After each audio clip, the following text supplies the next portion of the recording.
Hi friends, welcome to my channel. నిజం తెలిసి ప్రభావతి చంప పగలగొట్టిన సత్యం.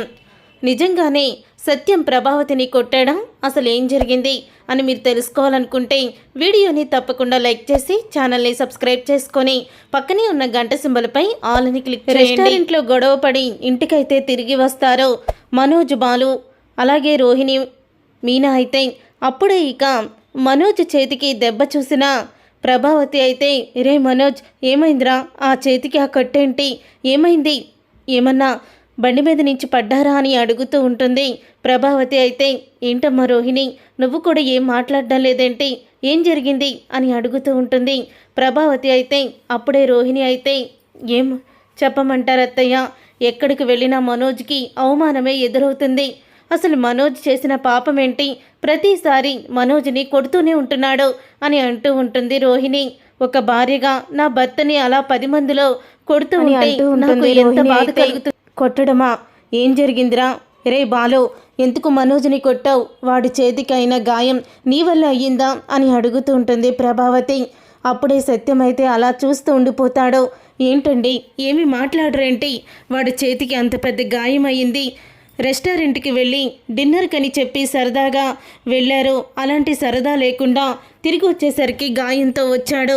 ఎందుకు మనోజ్ మీద ఇంత పగ పెంచుకున్నాడో వీడు అర్థం కావడం లేదు అని అంటూ ఉంటుంది ప్రభావతి. అయితే మీరు మాట్లాడరేంటి అని అడుగుతూ ఉంటే అప్పుడే సత్యం అయితే, రే బాలు, హ్యాపీగా నలుగురు కలిసి డిన్నర్కి వెళ్ళారు కదరా, ఏం జరిగిందిరా అని అడుగుతూ ఉంటాడు సత్యం. అయితే అప్పుడు ఇక రవి వచ్చి ఇక జరిగిందంతా కూడా చెప్తాడు. ఇక జరిగిందంతా చెప్పడంతో మనోజ్ అన్న దాంట్లో తప్పేముందిరా, మీ నాన్న పల్లెటూరులో పెరిగాడు కాబట్టి ఇలాంటి ఆలోచనలు వచ్చి వాడి జీవితాన్ని నాశనం చేయాలని చూశాడు, అదే కదా వాడు చెప్పింది అని ప్రభావతి అంటూ ఉంటుంది.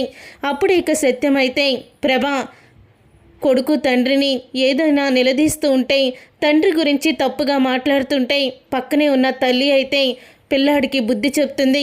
అలాంటి నువ్వే నన్ను అంత పెద్ద మాట అంటే మనోజ్ని వెనకేసుకొస్తున్నావంటే, మనోజ్ ఇలా తయారవడానికి కారణం నువ్వే. వాడిని నువ్వు అలాగే పెంచావు, అందుకే వాడికి నా మీద గౌరవం లేదు. 40 లక్షలు పోగొట్టి ఇంట్లో నుంచి పెళ్లిపీటల మీద నుంచి వెళ్ళిపోయిన వాడిని నువ్వు సమర్థిస్తున్నావు, కానీ నేను సమర్థించడం లేదు.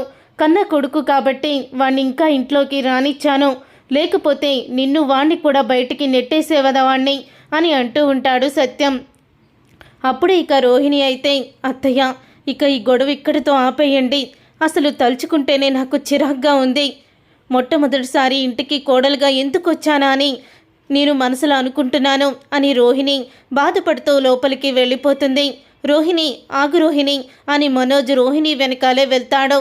వెళ్ళిన తర్వాత అప్పుడే ఇక మనోజ్ అయితే రోహిణితో చెప్తూ ఉంటాడని నాకు అర్థమవుతుంది, కానీ అది అని అంటూ మనోజ్ అయితే బ్రతిలాడుతూ ఉంటాడు. అసలు మీ కుటుంబం ఇలా ఉంటుందంటే నేను అసలు కూడా నిన్ను పెళ్లి చేసుకోబోదును, కానీ ఏం చేస్తాను? అసలు ఆ బాలు ఏంటి అంత రౌడీలా ప్రవర్తిస్తున్నాడు? ముందు వెనక ఏమీ ఆలోచించకుండా 10 మందిలో ఉన్నానని కూడా ఏమీ అనుకోకుండా అలా పరువు తీసే పనులు చేస్తున్నాడేంటి అని రోహిణి అయితే అంటూ ఉంటుంది. అయినా నువ్వు 40 లక్షలతో ఏం చేశావో, ఆ 40 లక్షలు ఇప్పుడు ఎక్కడున్నాయి అని రోహిణి అయితే అడుగుతూ ఉంటుంది. అప్పుడే మనోజ్ అయితే షాక్ అయిపోతూ ఉంటాడు. రోహిణి మాటలు విని అది అని తడబడుతూ ఉంటాడు. ఏంటి, ఏం చేసావు 40 లక్షలు అని అనగానే, చూడు రోహిణి, నీ దగ్గర నేను కొన్ని రహస్యాలు దాచిపెట్టాను, ఏంటంటే అని చెప్పబోతూ ఉంటాడు. అప్పుడే మనోజ్ అయితే, నేను ఒక అమ్మాయిని ప్రేమించాను, ఆ అమ్మాయితో కెనడా వెళ్ళిపోవాలని మా నాన్న 40 లక్షలు ఇచ్చాక ఇద్దరం కలిసి వెళ్ళిపోదామనే ప్లాన్ చేశాము. కానీ తను నన్ను మోసం చేసింది. తను ఇంకొక అబ్బాయిని ప్రేమించి ఆ ప్రేమించిన వాడితో ఈ డబ్బులు అకౌంట్లో పడంగానే కెనడా వెళ్ళిపోయింది అని అంటూ తను ప్రేమించిన విషయం, తను మోసపోయిన విషయం అన్నీ కూడా రోహిణికి చెప్పేస్తాడు. నాకులాగే మనోజ్కు కూడా ఒక గతం ఉంది, అంటే ఇప్పుడు నా గతం గురించి బయటపడినా నాకేమీ పర్వాలేదు, అప్పుడు తనకు కూడా ఒక ఫ్లాష్ బ్యాక్ ఉంది కదా అని నేను ఎదురు చెప్పవచ్చు. ఇప్పుడు మాత్రం నేను మనోజ్ని నమ్మినట్టే నేను అనుకుంటాను, మనోజ్ని నమ్మినట్టు తనని ఓదార్స్తాను, అప్పుడు నా మీద మంచి అభిప్రాయం ఉంటుంది అని రోహిణి అయితే మనసులో అనుకొని, చూడు, తను మోసం చేస్తే నువ్వేం చేస్తావు చెప్పు? నువ్వు ప్రాణానికి ప్రాణంగా ప్రేమించానంటున్నావు. నీ ప్రేమను తను పొందలేకపోయింది, ఇంకొకరిని నమ్మి వెళ్ళిపోయింది. నీ దగ్గర కొట్టేసిన సొమ్ముతో ఎంతకాలం తను జల్సాగా బ్రతుకుతుంది. ఏదో ఒక రోజు తనకు కూడా చేసిన తప్పు తెలుసుకుంటుంది అని అంటూ ఉంటుంది రోహిణి. అయితే నువ్వు నన్ను అపార్థం చేసుకోకుండా ఇలాగా అర్థం చేసుకున్నందుకు నాకు చాలా ఆనందంగా ఉంది. నీలాంటి భార్య నాకు దొరకడం చాలా అదృష్టం.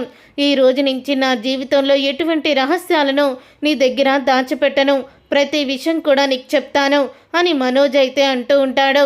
తర్వాత ప్రభావతి అయితే సత్యం దగ్గర అసలు బాలుగాడు ఏమనుకుంటున్నాడో, 10 మందిలో వాడిని అలా కొడుతూ ఉంటే వాడు ఉద్యోగం చేసే దగ్గర ఎవరైనా వాడిని చూస్తే అసలు ఏం జరుగుతుంది, వీడికి అసలు బుద్ధి లేకుండా ఉంటుంది. అయినా బాలుగాడిని ఎప్పుడూ బయటికి పొమ్మని చెప్పాను, మీరు కూడా చెప్పమని చెప్తే మీరు బయటికి పంపించడం లేదో.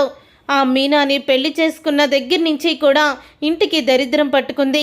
ప్రతిరోజు కూడా ఏదోటి గొడవ జరుగుతూనే ఉంది అని అంటూ ఉంటుంది ప్రభావతి. అయితే అప్పుడు ఇక బాలు ఒకరోజు నీకు చెప్పాడు, ఏదో ఒకరోజు నేను ఇంట్లో నుంచి వెళ్ళిపోతాను, ఆ 40 లక్షలు నాకు ఇచ్చిన తర్వాత నేను ఇంట్లో ఉండనని చెప్పాడు కదా అని అంటూ ఉంటాడు సత్యం. అయితే చూడు ప్రభావతి, మనోజ్ నా గురించి తప్పుగా మాట్లాడాడని, నా మీద ఉన్న ప్రేమతో వాడిని కొట్టాడు, కనీసం భర్తనన్నాడు అని మనోజ్ని నువ్వు మందలించడం కూడా లేదు, ఇంకా సపోర్ట్ చేస్తున్నావు, ఇంకా వాడికి నా మీద ఎటువంటి గౌరవం ఉంటుంది అని అంటూ ఉంటాడు సత్యం. అయితే మీరెవ్వరూ కూడా మారరు, నా కొడుకుని ఎలా కాపాడుకోవాలో నాకు తెలుసు అని అనుకుంటూ ఉంటుంది ప్రభావతి. అయితే ఇక ప్రభావతి అనుకుంటూ అప్పుడే ఇంకా బయటికి వెళ్ళిపోతుంది. ప్రభావతి అలా బయటికి వెళ్ళిపోయిన తర్వాత అప్పుడు ఇక సత్యానికైతే మీనాక్షి భర్త ఫోన్ చేస్తాడు. సత్యానికి మీనాక్షి భర్త ఫోన్ చేసి, రే సత్యం, రేపు పార్టీకి వస్తున్నావు కదా అని అంటూ ఉంటే, నా మూడేమీ బాగోలేదురా, నేను పార్టీకి రాలేను అని అంటూ ఉంటాడు. పార్టీకి రాలేవా? ఎందుకురా? పార్టీకి రాకుండా ఏమైంది? ఇంట్లో మళ్ళీ ఏమన్నా గొడవ అయిందా అంటే, ఏముందిరా, ఆ బాలుగాడు మనోజ్ని కొట్టాడు, ఎప్పుడు ఉండే గొడవే కదా అని అంటూ ఉంటాడు సత్యం. అయితే ఎప్పుడు ఉండే గొడవని నువ్వంటున్నావు, దీనికి ఎందుకు మూడు మార్చుకోవడం? ఎప్పుడో కాలేజీ డేస్లో కలిశారు మన ఫ్రెండ్స్, మళ్ళీ ఇప్పుడు మనం కలవబోతున్నాము, దీన్ని మిస్ చేసుకోకూడదురా, మళ్ళీ ఇలాంటి అవకాశం వస్తుందో లేదో అని అంటూ ఉంటాడు. అప్పుడే సరేరా, నువ్వు చెప్పినట్టే చేస్తాను, నువ్వు చెప్పినట్టే నేను అక్కడికి వస్తాను అని అంటూ ఉంటాడు సత్యం. ఉదయం అవుతుంది. ఉదయం అవ్వంగానే ఇక రోహిణి అయితే మీనాతో అంటూ ఉంటుంది, చూడు మీనా, నీ భర్త ఇలాగే రౌడీలాగా ప్రవర్తిస్తూ ఉంటే రేపటి రోజున నీ భర్తని నిన్ను కూడా ఎవరు గౌరవించరో, భార్యగా నువ్వు తనని మార్చుకొని మనిషిలాగా చెయ్యి అని అంటూ ఉంటుంది రోహిణి. అయితే అప్పుడే ఇక మీనా అయితే నా భర్త తన తండ్రిని అన్నందుకు తన తండ్రి మీద ఉన్న కుటుంబంలో వాళ్ళని ఎలా చూసుకోవాలో అంతా తెలుసు, కానీ నీ భర్తకి డబ్బు తప్ప ఇంకో విషయం తెలీదు. ఆప్యాయతలు, అనురాగాలు ఇవన్నీ కూడా ముందు నీ భర్తకి నేర్పించు అని అంటూ మీనా కూడా రోహిణికి దిమ్మ తిరిగే సమాధానం చెప్తుంది. అప్పుడు ఇక రోహిణి అయితే, ఈ మీనాని తక్కువ అంచనా వేస్తున్నాను, ఈ మీనా మామూలుది కాదు, చాలా తెలివైంది, పైకి మాత్రం ఏమీ తెలియని అమాయకురాల్లా కనిపిస్తుంది, కానీ ఇది ఆవలిస్తే పేగులు లెక్క పెట్టే రకం అని అంటూ రోహిణి అయితే అక్కడి నుంచి వెళ్ళిపోతుంది. ఏంటమ్మా, దాంతో ఏం చెప్తున్నావు నువ్వు అని ప్రభావతి అడుగుతూ ఉంటే, చూడండి అత్తయ్య, నీ భర్తకి నువ్వన్నా మంచి మాటలు చెప్పి మార్చుకో అని చెప్తున్నాను, తిరిగి నాకే చెప్తుంది, నీ భర్తకే నేర్పు, ప్రేమలు, అనురాగాలు, అనుబంధాలేంటో తెలిసేలా చెయ్యి అని నాకే నీతులు చెప్తుంది అని అంటూ ఉంటుంది రోహిణి. అయితే ఎందుకమ్మా ఆ పూలదానితో పెట్టుకున్నావో, అది పైకి కనిపించేంత సాఫ్ట్దేం కాదో, కాబట్టి దానికి ఎలా తీర్చాలో తిక్క నాకు తెలుసు, కానీ నువ్వు తనతో ఏమీ పెద్దగా మాట్లాడొద్దు అని ప్రభావతి అయితే చెప్తూ ఉంటుంది. ఇక సత్యం అయితే తన ఫ్రెండ్స్ అందరినీ కూడా కలవడానికి గెట్ టుగెదర్ పార్టీకి అయితే వెళ్తాడు. వెళ్ళిన తర్వాత అక్కడ పార్టీలో ఫ్రెండ్స్ అందరినీ కూడా కలుసుకుంటూ ఉంటాడు సత్యం. అయితే ఇక ఫ్రెండ్స్ అందరూ కూడా చాలా హ్యాపీగా ఒకరినొకరు, ఎంత పెద్దోడు అయిపోయావో, నువ్వు ముసలోడు అయిపోయావరా అంటూ ఒకరికొకరు ఎంతో సరదాగా మాట్లాడుకుంటూ ఉంటారు. అప్పుడే అక్కడికి సేటు అయితే వస్తాడు. ఇక సేటు రావడంతో అప్పుడే సత్యం సేటుని చూసి ఇక సేటు దగ్గరికి వెళ్ళి, రే ఎలా ఉన్నావురా అని అడుగుతూ సేటుని పట్టుకుంటాడు. రే సత్యం, నువ్వెలా ఉన్నావురా? ఎన్ని సంవత్సరాలైందిరా నిన్ను చూసి అని అంటూ ఉంటాడు సేటు. అయితే ఎక్కడుంటున్నావు, ఎలా ఉన్నావు అంటే ఈ ఊర్లోనే ఉంటున్నానురా అని సత్యం అయితే అంటూ ఉంటాడు. ఏంటి, ఈ ఊళ్ళోనే ఉంటున్నావా? నువ్వు ఈ ఊళ్ళో ఉంటున్నావు, నేను ఇదే ఊళ్ళో ఉంటున్నాను, కానీ ఇద్దరం ఎప్పుడూ కూడా ఎదురుపడలేదే అని అంటూ ఉంటే, నేను మొన్నటిదాకా ఆర్టీసీ డ్రైవర్గా పనిచేశాను, ఇక రిటైర్ అయిపోయాను, నువ్వేం చేస్తున్నావు అని అడుగుతూ ఉంటాడు సేటుని.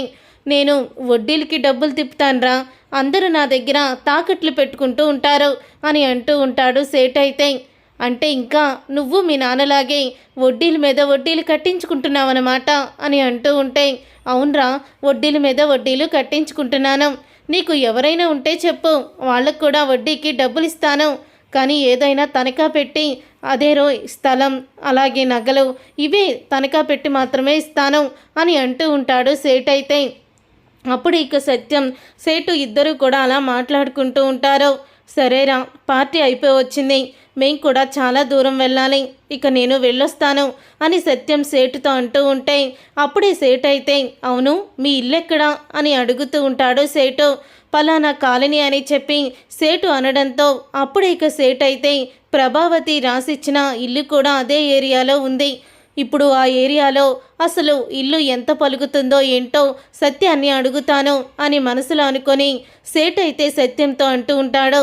ఏం లేదురా, మీరు ఉండే ఏరియాలోనే ఒక ఇల్లు తాకట్టుకి వచ్చింది, తన భర్తకి పిల్లలకి తెలియకుండా ఆవిడ నా దగ్గర 17 లక్షలు అప్పు చేసి ఇంటిని తాకట్టు పెట్టింది, ఇప్పుడు ఆ ఇల్లు మంచి ఏరియాలో ఉంది, ఎంత పలుకుతుందంటావు అని అంటూ ఉంటే, మా కాలనీలో ఉన్న ఇల్లుని తాకట్టు పెట్టారా, ఎక్కడ్రా, అడ్రస్ ఏంటి అని అంటూ ఉంటే, అడ్రస్ అని చెప్పి సేటు అయితే, ఇదిగో ఈమె నాకు ఇంటిని తాకట్టు పెట్టింది అని ప్రభావతి ఫోటోని చూపిస్తాడు. ప్రభావతి ఫోటోని చూసి ఒక్కసారి సత్యం అయితే షాక్ అయిపోతూ ఉంటాడు. సత్యం పక్కనే ఉన్న మీనాక్షి భర్త ఇద్దరూ కూడా చలపతి ఇద్దరూ కూడా షాక్ అయిపోతూ ఉంటారు.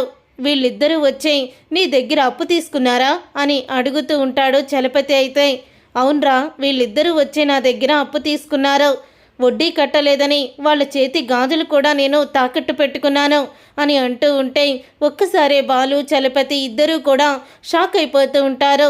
సరేరా, మీరు వెళ్ళండి, నాకు కూడా కాస్త పనుంది, నేను కూడా త్వరగానే వెళ్ళాలి అని అంటూ ఉంటే అప్పుడే చలపతి అయితే సత్యంతో, ఇదేంట్రా, మా చెల్లి 17 లక్షలు అప్పు ఎందుకు తీసుకొచ్చింది, అది కూడా నీకు తెలియకుండా ఇంటి కాగితాలని ఆ సేటుకి ఇచ్చి తీసుకువచ్చిందా, మరి ఇంటి డాక్యుమెంట్స్ ఇంట్లోనే ఉన్నాయని చెప్పావు కదరా అని చలపతి అడుగుతూ ఉంటాడు. ఇంటి డాక్యుమెంట్స్ ఇంట్లోనే ఉన్నాయిరా అంటే వాళ్ళు నకిలీ డాక్యుమెంట్స్ని ఇంట్లో పెట్టి ఒరిజినల్ డాక్యుమెంట్స్ని ఆ సేటుగాడికి ఇచ్చినట్టున్నారు. ఎంత నిజాన్ని దాచిపెట్టింది ప్రభావతి, 17 లక్షలు ప్రభావతి ఏం చేసిందిరా, ఇప్పుడు ఆ 17 లక్షలు కట్టకపోతే ఈ సేటు గురించి మనకు తెలిసిందే కదా, వీడికి ఫ్రెండ్స్ అని ఉండదు, బంధువులను ఉండదు, ఏమీ ఉండదు, వాడికి వడ్డీ డబ్బులు రాకపోతే మాత్రం ఇంటిని జప్తు చేసేసుకుంటాడు అని సత్యం అయితే బాధపడుతూ ఉంటాడు. అప్పుడు ఇక సత్యం చలపతి ఇద్దరూ కూడా ఇంటికైతే వెళ్తారు. వెళ్ళిన తర్వాత అప్పుడే ప్రభావతి అయితే, ఏంటన్నయ్య ఇదేనా రావడం, ఏంటి వదిన్ని ఒక్కదాన్నే వదిలేసి వచ్చేశారు అని అంటూ ఉంటే, మీ వదిని కూడా ఇక్కడికే వస్తుందమ్మా అని అంటూ ఉంటాడు చలపతి. వదిన ఇక్కడికి రావడం ఏంటన్నయ్య అని అంటూ ఉంటుంది ప్రభావతి. అయితే ఇంతలో మీనాక్షి కూడా అక్కడికి వస్తుంది. మీనాక్షి వచ్చిన తర్వాత అప్పుడే ఇక మీనాక్షి చేతి గాజులు ఏవని చలపతి అయితే అడుగుతూ ఉంటాడు.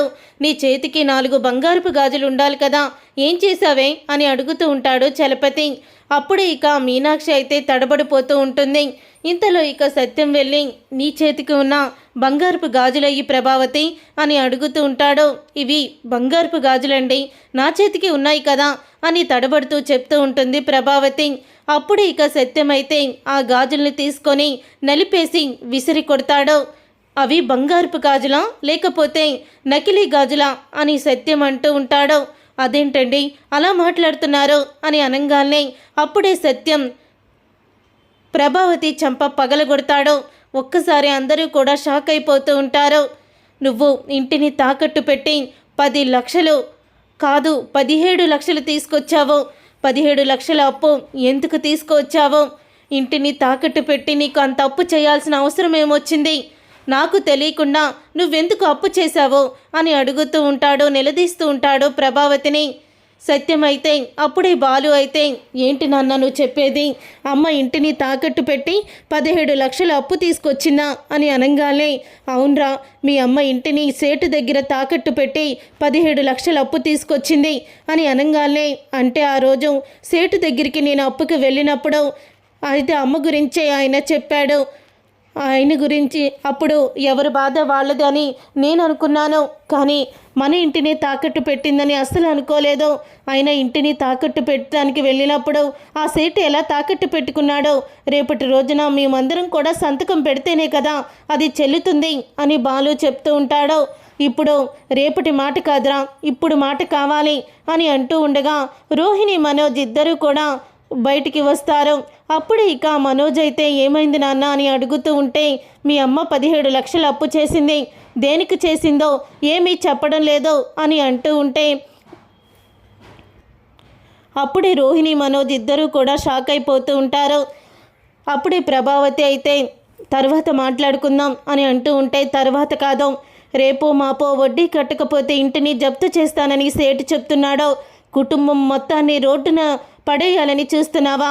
నువ్వు 17 లక్షల అప్పు ఎందుకు చేసావో చెప్తావా, లేకపోతే ఇంట్లో నుంచి బయటికి పోతావా అని అంటూ ఉంటే, అప్పుడే ప్రభావతి అయితే చెప్తాను అని అంటూ ఉంటుంది. ప్రభావతి, చెప్పు, ఎందుకు నువ్వు అప్పు చేశావో, నీకు అంత డబ్బు అప్పు చేయాల్సిన అవసరం ఏముంది అని అనగానే, రోహిణి బ్యూటీ పార్లర్లు పెట్టుకుంటానంటే ఇచ్చాను అని అంటూ నిజాన్ని బయట పెడుతుంది ప్రభావతి. అయితే అది విని ఒక్కసారి షాక్ అయిపోతూ ఉంటాడు సత్యం. అయితే ఆ రోజు బ్యూటీ పార్లర్ ఓపెన్కి వెళ్ళినప్పుడు మీ వల్ల ఇదంతా సాధ్యమైందని రోహిణి పదే పదే చెప్పింది.